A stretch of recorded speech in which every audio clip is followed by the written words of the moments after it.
Hello, everyone, and welcome to the finals edition of the FQ Metro edition of the Village Law SEQFC preview show. My name's Darren, and I'm much taller in real life. All right, let's talk finals football. Now, we've got some guests with us tonight. We've got Spencer back as usual. G'day, Spencer. Hello, Spencer. Hey, Darren. I'm here. I just got to take myself off mute. But no, I'm here. Good to be back. I think we didn't have last week's show, and I think I missed this week before that. So it's good to be back. Good stuff, mate. Good stuff. We missed you. And yeah, it was a strange week last week, wasn't it? The twilight zone of football games, as all those little final fixtures got caught up. All right. Yes. Yeah. Now, we currently have 3 guests with us at the moment. We may have some more joining as the show progresses, but we've got the Crockfords with us tonight. They are, of course, at Albany Creek. It's Toby and Nick. G'day, guys. Good evening. Hello. Thanks for having us. Yeah, great to have you on board. It's nice to have people from Albany Creek that we can understand. Oh dear. And we've also got Leo Sirianni from Pine Hills. Premiership winning Leo Sirianni from Pine Hills. G'day, mate. How are you? Good. How are you guys? Good. Jeez, what a way to win the league, hey? Mate, it was funny. Like 8 weeks ago we were 9 points behind. And I think we were playing for second then. I said to the boys, with a bit of luck, we would have finished second. So credit to the boys, we've gone 8 straight. But yeah, it's for AC to Carina to forfeit on the last day. It was a few shenanigans went on at the club. We were all sitting around the mobile phone waiting for the score updates. But yeah, we got over the line in the end. But like I said, I believe we're the best team in the tournament. And at the end of the day, the points showed it. So, we lost 3 points to Newmarket, which is a 6-point turnaround. Yeah. I know we're still fighting those points. It'd be interesting to see if they do overturn those 3 points, because then I think you'd see North Pine go into second. So that's something that hopefully we can get clarified this week from FQ. And as it stood, Newmarket just needed a point against North Pine, who had effectively nothing to play for in that last game. And I think North Pine had plenty to play for. I mean, I think North Pine would rather play Newmarket in the first week of the semi-finals. Okay. Because had they had drawn or lost, they would have played us in the finals. So, but again, like I said, if these 3 points get reversed, then there might be a few tears out Newmarket way. Yeah, for sure. All right. Let's come back to you shortly, Leo. Let's have a look at these final matches, and we'll start with Albany Creek up against St. George Willawong. What a tantalising fixture. Nick, Toby, who wants to chat about this one? Yes, that's my job. It probably couldn't work out any better in terms of the competitiveness between the sides. We've had some great games down here with them. We had a 3-3 draw at St. George earlier in the season. Ace have won the Canale Cup match and they won the league match. But the second one was tough. Just a few weeks ago, St. George tried to sort of deny space in their own half. I wouldn't say they parked the bus, but they were trying to deny space. They were sitting a little bit deeper, and it frustrated Albany Creek a little bit, but they got over the line. They won 3-0, so that's good. So momentum, statistically, is probably with Albany Creek, but hey, it's effectively a cup tie. It's 90 minutes, it's 120 minutes, and anything can happen. And I think Albany Creek this week are just settling down again, and they know they've still got some unfinished business. And Toby, you were at the Canale Cup game on the weekend against Moggle at Perry Park. It was. That was a close one. It was. It was a match worthy of a cup final, I thought. Obviously there's a bit of difference between the sides in terms of the competitions, the regular season competitions, but Moggle put up a hell of a fight and gave us a more than a run for our money. I'd say Moggle were probably the better team for the first 10 minutes, and Ace sort of worked their way into the match from there. And I think overall, in terms of chances created, I think Ace probably deserved to get the win, but But I mean, Moggle brought a hell of a group of travelling fans who were very vocal. So it was a great atmosphere at Perry Park, and yeah, it was a really good game overall. And yeah, as I said, I think worthy of the occasion for sure. But yeah, from an Ace perspective, very happy to get over the line in the end. Yeah, it was good to finally have a few things come together in the back end of the second half and get over the line. I think a lot of people at this end have given credit to Moggill, and I think it's only right. A lot of people have said that they did their competition proud, they did their club proud. Yeah. And they put up a really good performance. So although they lost by a goal, everyone here's got a lot of respect for them. Yeah, absolutely. Roughly how many people were there? I would say at least easily 250.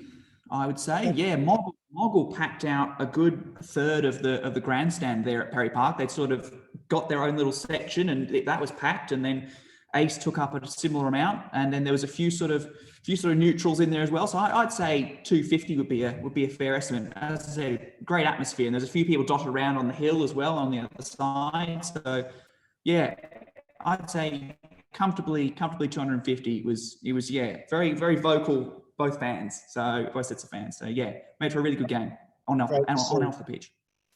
I only caught a few minutes of the stream, but you'd certainly feel that atmosphere coming through the audio. It's great. Yeah, absolutely. All right. Spencer, did you catch any of the games, and what's your thought on this semi? And did I catch the Canale Cup? No. But in terms of my thoughts on the game itself, it's certainly a good. I'd preferably like to see them in the final facing off, but I think the other game as well is quite the cracker as well. The Lakes went through a little bit of a lull mid-season, and they've had a solid finish of the season as well. But then they've also on the other side, the Bayside, you've got Trevor who might want to go out with a bang before moving over to Sanford next season. So. I think I do think Lakes will pinch it based on their back end of season form, but I do think that will be a cracking game as well. So whilst every week I have said that BPL is not quite the league it should be, I think the sides that are in the finals, deserving sides that are basically the best sides in that competition, obviously being top four, but in terms of names on the team sheets, they certainly are as well. So it's good to see that all balanced out in the end. Yes, the four teams that are fighting it out are certainly the most worthy, aren't they? Before we get to your predictions on these games, Sanford announced last week that Trevor was taking over as coach next year. Now, this is going into their, I think, did they play a catch-up game on the weekend? I'm not sure. But anyway, they're coming into finals. Bayside potentially have got playoff matches to get promoted into the FQPL 2 next season. That timing seemed very strange, didn't you think? Or very clever. Maybe it's to motivate them. Who knows? I'll throw it open to anyone who's got an opinion. I found it strange. Oh, look, it's certainly strange whether or not. Look, I'm sure Bayside would have been aware of it happening, but I do think when they've got a playoff to potentially be facing off in the same league next season, I think it's very, very weird timing. I think. With a final series, I think you can push aside. I don't think there's really anything to play for, or there's no real issue. But I think it's more the fact that they do have that playoff potentially against that Gold Coast side to move into that particular that league that Sanford are in next year. The timing is extremely weird, I think. Leo, if Peninsula Power told you that they want you to take over from Philby next year, and they announced it this week, you wouldn't let that happen, would you? Oh, mate, I know. You know, it's a tough one. I mean, I remember when I had Philpa as my assistant at Michelson, and he got announced, or he had spoken to Craig the day I played Brisbane City in the Cup final. And I said, mate, are you leaving me? Are you going to Peninsula? And he was a gentleman. He said, listen, tonight's about you. We've got a big game. And after the game, sure enough, he told me. But I don't believe in the change of coach prior to the end of the season. You know, you've got those players, you've got a coach at the end of the year, whether you're on good terms with the players or you're not. If the players like the current coach, I just think it opens up, you know, could open up a can of worms if the current players are happy with the coach that's already been replaced. Like, I don't know, in the St. George, I know St. George obviously appointed Hanno, but, you know, was the coach sacked? Did he finish the year out? I don't know what the story was behind it all. Yeah, I don't think that Hanno's starting until next season, but I know he's starting talking to players. But he was announced. How long ago was he announced? Yeah, no, that was a week and a half ago. But I think there was that was just to quell the speculation. I think the word, you know, we certainly, you know, had our say on our show because we knew about it. And there's a little bit of word out there that it was happening, and I think they just thought they might just quell the speculation, announce it, and then get on with it from there. So I think there was a little bit of damage control there. Could be wrong. That's my thoughts on it. Anyway, let's get to this other semi-final. Bayside United up against the Lakes. So, Spencer, you fancy the Lakes, do you? Yeah, I do. Just to kind of stir it a little bit, I do think that look, Josh Fern, Fogarty scored 4, I believe, a few weeks ago against someone. But yeah, I just think that the way that they've finished the season after their mid-season issues, I wouldn't call them issues, mid-season lull, I do think that they would be my team to back between those two. Out of any other game, I got to back Ace. Right. Nick and Toby, who do you fancy in the other semi? Look, I'm going with the Lakes as well. I think form going into any of these end of season finals is very important, and they got a hatful of goals last week, and I think they'll be confident. I think they will, and a lot of it is stopping the main two, which Spencer mentioned. So if Bayside can get hold of those two and keep them quiet, maybe they can do it. But I go with form, and I go with the Lakes. Yeah, good stuff. All right, Leo. Let's get to this Capital League One competition. The Premier League. Something like that. You're taking on Logan Metro on Saturday night at James Drysdale. Interesting situation that you had one of their players for a little while there, didn't you? Yeah, mate. Like I said, you know, it was a weird one. He got the shits there, and he texted me, and he was furious. And like I said to Spencer, no one thought that Parky would ever leave Logan. You know, he'd lead the songs in the change room. And when I got the message from him, I was sort of, mate, something obviously has gone wrong here. And like I said, our team, obviously we're a different sort of team. You've got to really fit into the culture. And I think that's where Parky struggles. He didn't fit into the culture that we sort of have got over there. I mean, he loved training. You know, some of the reasons he reckons he was coming over was training wasn't intense enough. Players didn't turn up. So I know he did enjoy our training, but at the end of the day, when he came over, you know, we'd gone on a bit of a run, and I said, you know, he'd be playing reserve grade, and I've got to be honest with the boys that have done the job so far. And when you don't lose games in the last 8 weeks, you know, it's going to be very hard. I mean, we played Moggle. He walked. I drove him home. He had no injury, and the next day he rang me and he told me that his ankle had blown up and he needed an operation. So, yeah, I mean, we wish him all the best. But yeah, we've probably got the semi-final of the weekend. I'll tell you that. Yeah. So how's your form against these guys?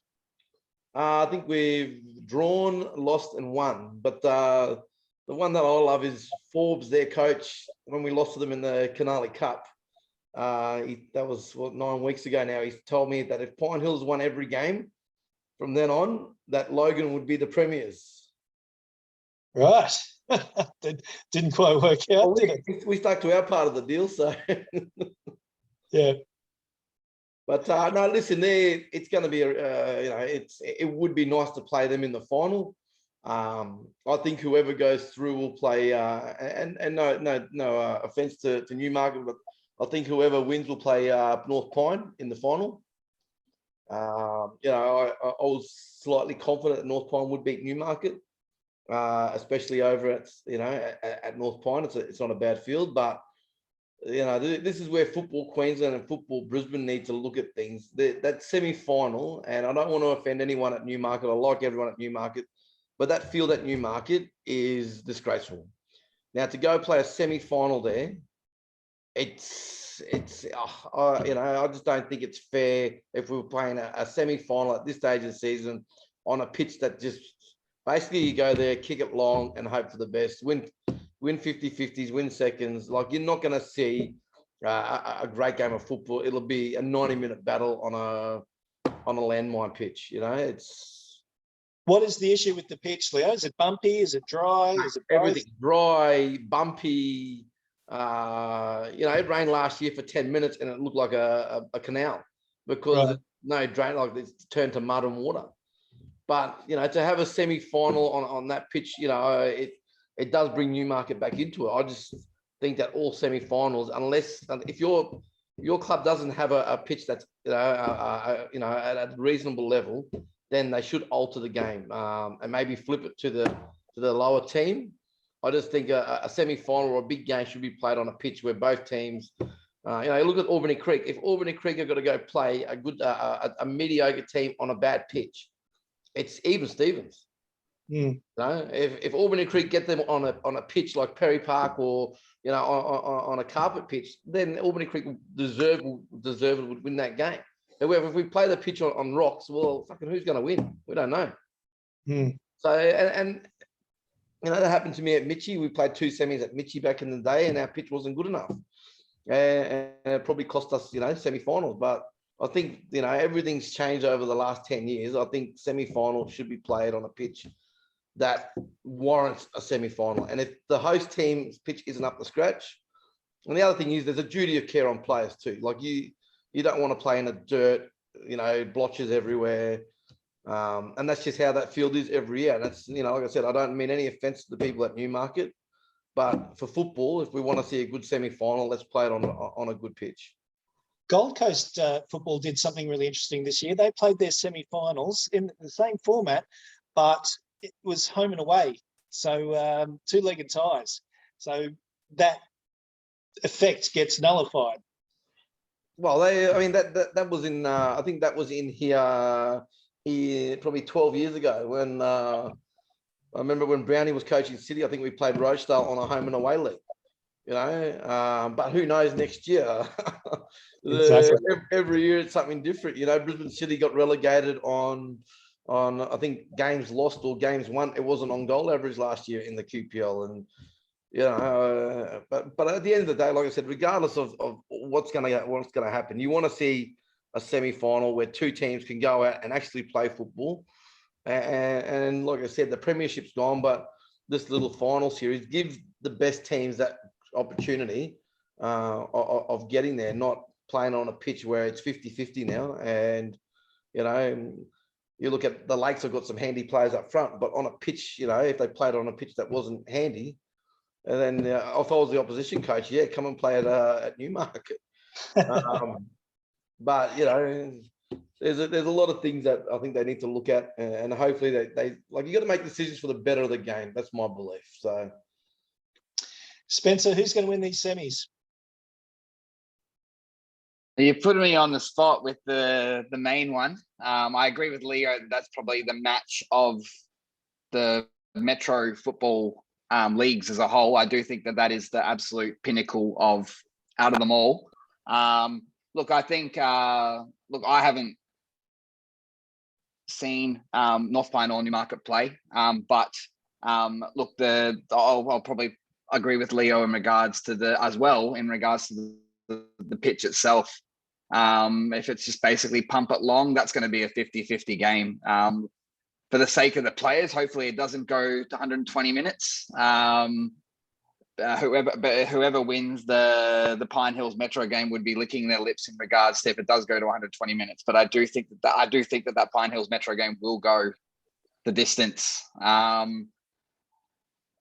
do think it'll go the 120. I do think someone will sneak the goal in extra time. As to who, I'm going to back Metro. I'm going to back Metro just solely due to knowing a few of the boys over there. But it is going to be an absolute cracking game, I think. Excellent. The tough thing. Don't be surprised if you see Parky there supporting Metro. Oh, listen, I'm waiting for that. I mean, the tough thing for me is I can't train all week because I am in home quarantine. Because I went to a restaurant last week, and it's a bit of a joke because I was out in the community for a week, and then I got a phone call Friday to go home and quarantine. So I come out at 1:40 on Saturday. So I can't. It's a conspiracy. Well, I can't see the boys. Yeah. It's not the best preparation. But I know that the boys, I've spoken to all the boys, they're up for it. I mean, we've got another trophy to play for. They know we've got a tougher game than the other semi. But yeah, like I said, I think we'll do it in 90. I think we'll do it comfortable in 90. If you look on form, we spoke about. I think anyone's up for it. Oh, listen, I think anyone's up for it when they're playing Metro. I believe, like Logan, us, North Pine, Newmarket. You got Ripley who missed out. Like, these are all teams that should be playing at a high level. If you have a look at the Canali Cup. Oh, look, as you've said. Moggle as you've said, that it's. You could take the top half of Cap 1 or whatever, and then take the bottom half of Brisbane Premier League, and you'd have a 10 times better comp than what we've had in Brisbane Premier League this year. 100%. So next year, Albany Creek would be favourites, because they got a good team. That FQPL 2, I don't know who will challenge them, and then we go into QPL 3, and we'd have to be slightly favourites to go through that, and it's. No one wants to be favourites, come, December. Like, let's fix these leagues, have the best teams and the best comps. Otherwise, it's going to take 6 years to filter out the shit and the good. Yep. Okay, let's turn our attention now to Village Law Capital League 2. Both semi-finals are being played on the Sunday. Redcliffe PCYC are hosting Clairvaux, and North Brisbane taking on Barden Latrobe. I might get to that Redcliffe PCYC game on Sunday. Spencer, what are your thoughts? Who's going to make the grand final out of these four teams?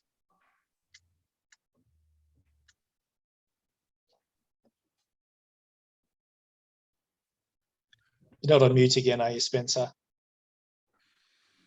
Yes, I was. I think Redcliffe and North Brisbane, I think. North Brisbane, by far the best team all year.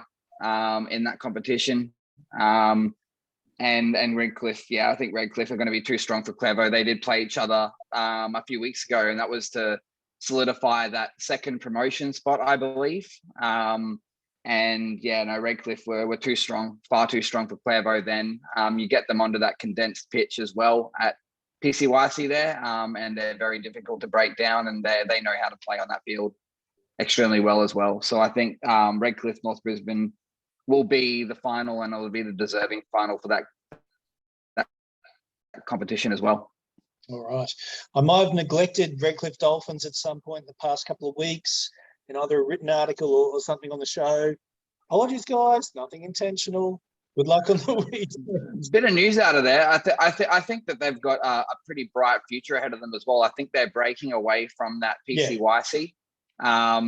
And I think they launched their new kit that they've been playing in, their new logo. And I saw Matty Mackay. So whether or not he's stepping out of City League and deciding to step back into the competitive leagues next year, I'm not sure whether that was just a promotional thing he was doing to help them launch their new kit. But it'll be interesting to see if he's taking the field for them next year as well. Be great to see, wouldn't it? Absolutely. Okay. Village Law Capital League 3. Tarragindi taking on Pine Rivers, and Jimboomba against Brighton.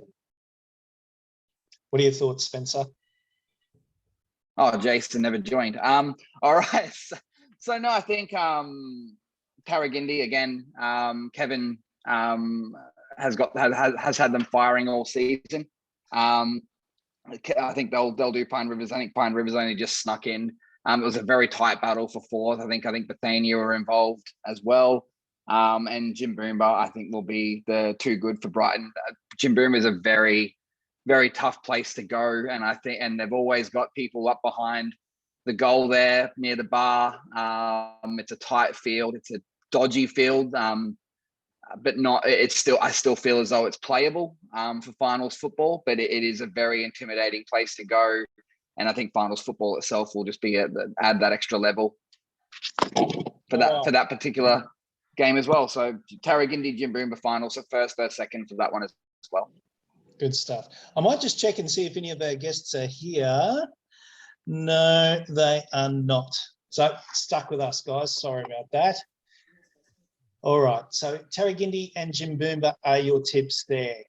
All right. I'll take over the Brisbane Women's Premier League chat as we have Broadbeach, the amazing team all season, taking on Kangaroo Point Rovers. Kangaroo Point Rovers were 2-1 down with about 10 minutes to go in their final league fixture.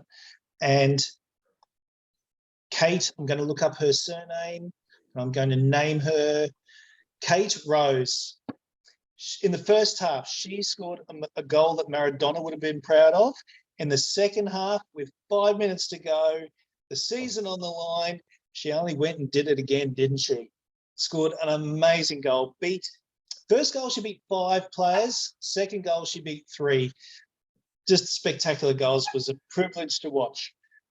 Having said that, very hard to see any team beating Broadbeach in this final series. I do expect them to take out the double. Interesting game with Karina and Rabina. Karen has just messaged me, actually, who's the coach of Kangaroo Point Rovers.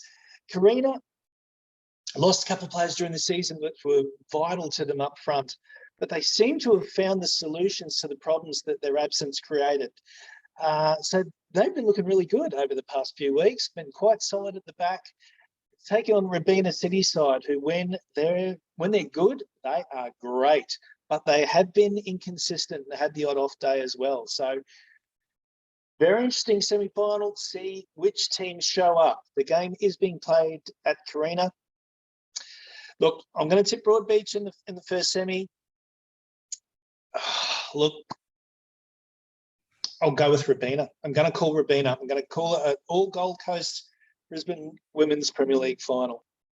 And I've got family that play at Karina. So there you go. Big call. Big call. And I'm going to cop it after this show. Let's just do a quick check and see if Karen is with us. She is not. All right.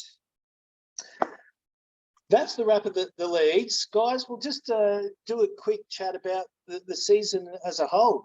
So we'll go back to Toby and Nick, seeing as it's your first time on the show. How do you feel about the move up into moving up the Football Queensland ladder next season?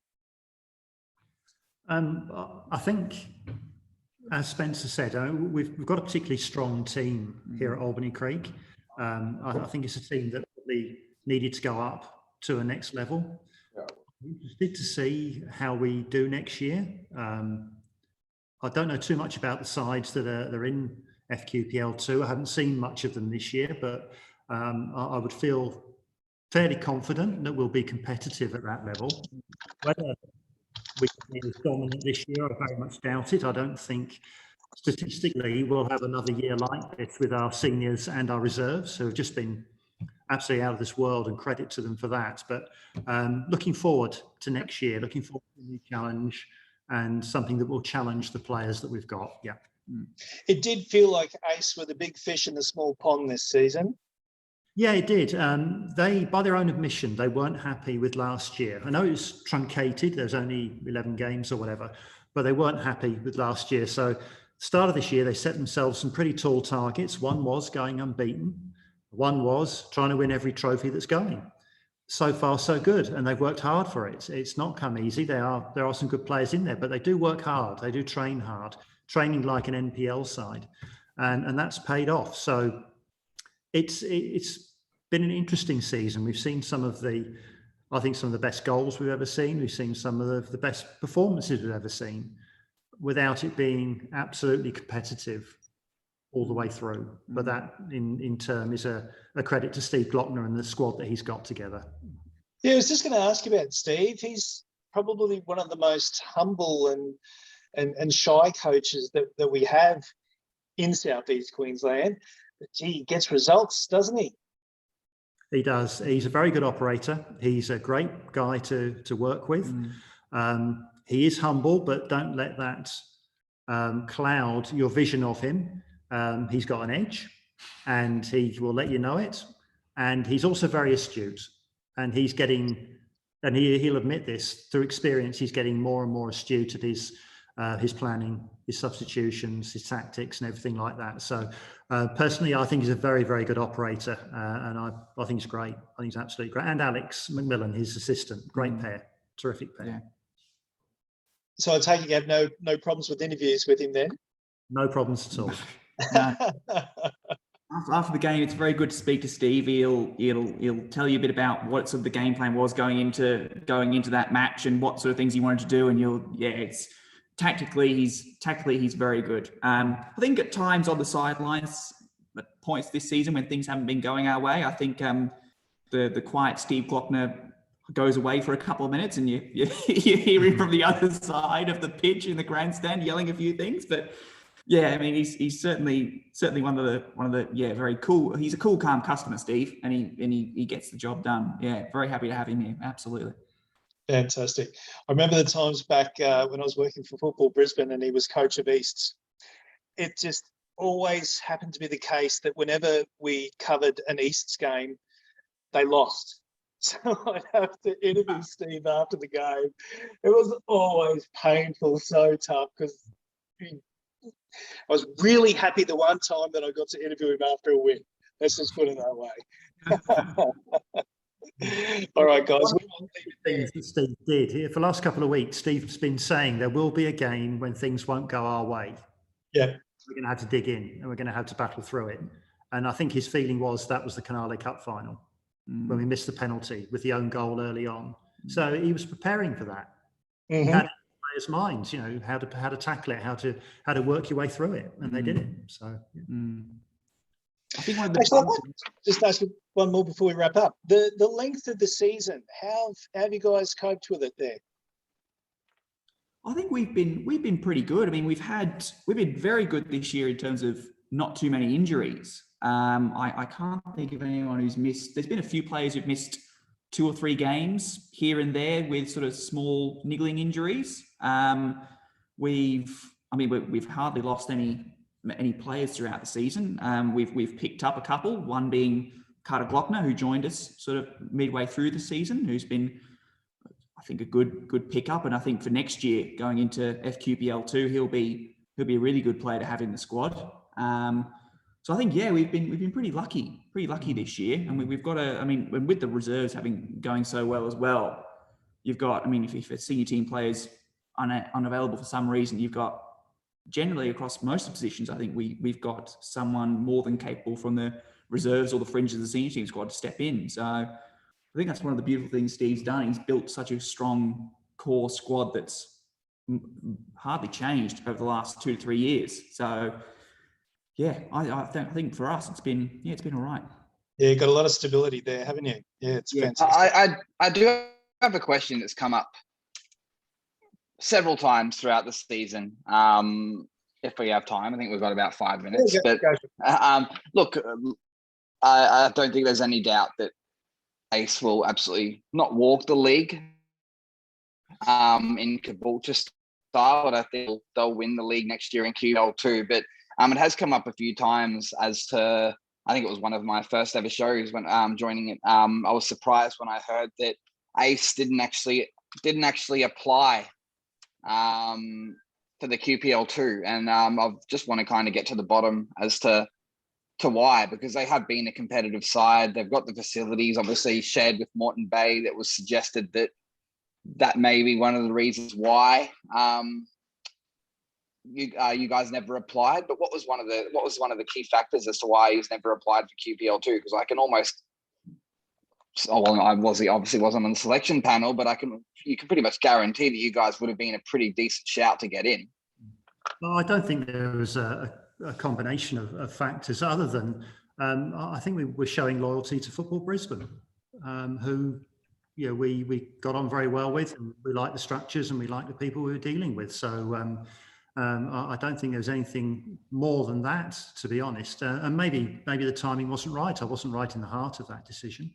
But I think we were quite happy to support Football Brisbane. Obviously, everything's changed 6-9 months after that. So perhaps in hindsight, maybe we should have made the move earlier. I don't know. But I think we were quite happy with the decision. And we've obviously had to go along with the changes and the restructuring that's happened now. No, I don't think there's really a particular out and out reason for it, to be honest, Spencer. It was just that, we felt comfortable where we were, and we were happy to support Football Brisbane at that stage in their competitions. Do you feel like having this, I guess, final season in Football Brisbane, albeit forced, do you feel that this has been a good season in preparation going into a more competitive structure? I think momentum-wise, absolutely. Back end of last year, we only had those 11 games. St George obviously were very dominant in that competition, and as I said a few minutes ago, the Ace senior men weren't happy with how they'd done that season. So another season like we've had now, and yes, we've got the momentum going forward. So we're looking forward to next year. It'd be good to play Grange again and people like that. I don't think we're going to.